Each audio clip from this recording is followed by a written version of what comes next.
ये फेमिनिज्म बंद करो बे। मैं कविता सुना रहा हूं और इसका शीर्षक यही है, ये फेमिनिज्म बंद करो बे। औरत के हाथ में गाड़ी, कलम और माइक, ये तीन चीजें कभी मत पकड़ाना। गाड़ी ठुकेगी, क्रांति आएगी, दुनिया पलटेगी। गाड़ी चलाना आता नहीं, रास्ता बिना जीपीएस के सूझता नहीं। गाड़ियां सड़क पर होंगी कम और तेल का दाम गिरेगा धड़ाम। वो सत्ता में आ गई तो बड़ा मसला हो जाएगा। गाड़ियों की खरीद पर पाबंदी लगा दी तो, सिगरेट शराब का धंधा मंदा पड़ा तो, बम और बारूद का व्यापार कहां जाएगा? अरे हथियारों का बाजार ठंडा पड़ गया तो युद्ध का मजा किरकिरा हो जाएगा। और फिर मुनाफा सेंसेक्स किधर जाएगा? अचार और मिठाइयों का व्यापार तो फलेगा, फल और फूलों की खेती बढ़ाई जाएगी, मसालों का कारोबार सर चढ़कर बोलेगा। जहां फैक्ट्री लगनी थी टायर की, वहां झूला लगाया जाएगा। जिस जमीन पर केमिकल प्लांट लगना था, वहां इत्र का ठेका डाला जाएगा। चांद और मंगल पर जाने का प्लान ठंडे बस्ते में चला जाएगा। वो कहेंगी पहले घर संभालो, सब ठीक करो जो इतना रायता है फैला, उसके बाद बाहर जाने का सोचा जाएगा। सड़कों, मोहल्लों और बार में शाम को आधी आबादी औरतों की हुई तो, सड़कों, मोहल्लों और बार में शाम को आधी आबादी औरतों की हुई तो सारी गंदी गालियां और बीसी ग्रेड के चुटकुले, इनका खजाना कहां लुटाया जाएगा? दुनिया बड़ी सूनी और बेस्वाद हो जाएगी यार। इसलिए कहत कबीरा, औरत के हाथ में गाड़ी, कलम और माइक, ये तीन चीजें कभी मत पकड़ाना। गाड़ी ठुकेगी, क्रांति आएगी, दुनिया पलटेगी। ये फेमिनिज्म बंद करो बे। ये कविता मैंने आपको सुनाई, ये चिन्मयी त्रिपाठी की है। 8वें माले पर स्वादिष्ठान इस कविता संग्रह से।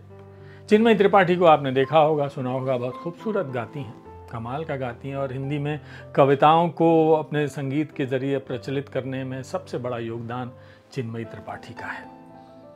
तो ये कविता संग्रह उनका वाणी प्रकाशन से आया है।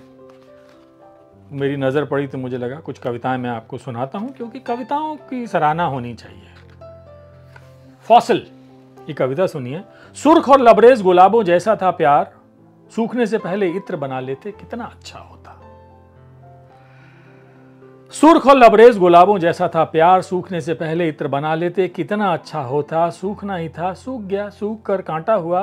अब फॉसिल है, सुंदर कीमती फॉसिल, मगर फॉसिल म्यूजियम में रखे जाते हैं, दिल में नहीं। कमाल। चिन्मयी त्रिपाठी का कविता संग्रह से मैं आपको कविताएं सुना रहा हूं। 8वें माले पर स्वादिष्ठान। चलिए एक कविता और सुनिए। कभी दर्जी को देखा है, वो चेहरा नहीं देखता, मगर बहुत ध्यान से देखता है आपके कपड़े और आंक लेता है आपका पूरा बही खाता, आपकी अमीरी, गरीबी और भाग्य। वैसे ही जैसे एक चमार सूरत की ओर नजर नहीं उठाता, मगर जांच लेगा जूतों से किसी के जीवन का सफर, उसकी आशा, निराशा। कभी कभी वो सिल देता है फटे जूते के साथ उसका टूटा हुआ मन, और चिपकाता है जब टूटा तलवा तो अनजाने में लेप देता है घाव पर मरहम।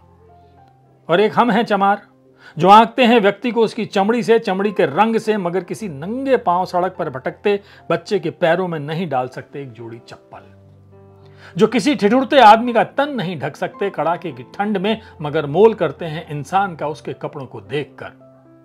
जो जानना नहीं चाहते भीतर की सच्चाई को, केवल ऊपरी कवर से समझते हैं कि पढ़ ली पूरी किताब। ये है चिन्मयी त्रिपाठी। कमाल की कविताएं हैं ना, झकझोर दें, आपको सोचने पे मजबूर कर दें। तो दोस्तों, ये कविता संग्रह आप 8वें माले पर स्वादिष्ठान पढ़ सकते हैं, वाणी प्रकाशन से आया है, मंगा सकते हैं और कविताओं का आनंद ले सकते हैं। चलिए ना, इश्क करते हैं।